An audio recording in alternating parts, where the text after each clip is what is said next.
धराकोट पंचायत पर उन्नतिर नजर रखिछंती प्रशासन। कंधमाल जिलार कोटगड़ ब्लॉक अंतर्गत धराकोट पंचायत आज स्थानीय पंचायतवासी मुखरे महात्मा गांधी जातीय निश्चिंत कर्म नियुक्ति योजना माध्यम मिलता सफल को नहीं चर्चार विषय पलटि।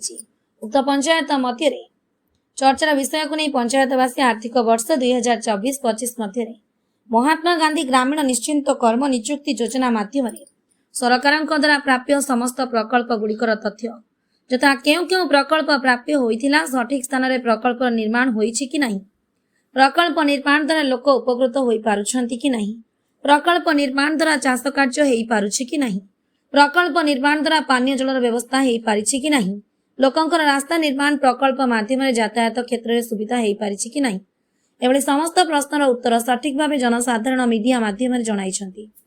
ता सहित पंचायत सरपंच, ग्राम सेवक, ग्राम संयोजक, ग्राम साथी मानक मिलित उद्यम योजनार प्रकल्प गुड़िकर निर्माण कार्य सफल हो पारिछि एवं सरकार अन्यान्य व्यवस्था यथा राशन कार्ड, जॉब कार्ड, प्रधानमंत्री आवास गृह, वार्धक्य भत्ता भली आदि समस्यार समाधान निमंते साहाय्य सहयोग करुछथि।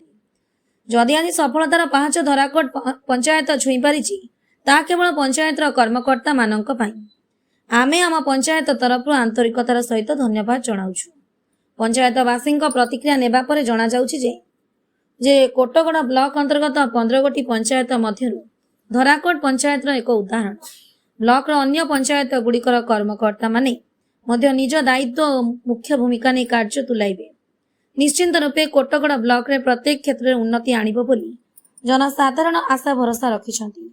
कंधमाल जिल्लारू जिला प्रतिनिधि रंगनाथ बड़सेठ को रिपोर्ट, फास्ट न्यूज।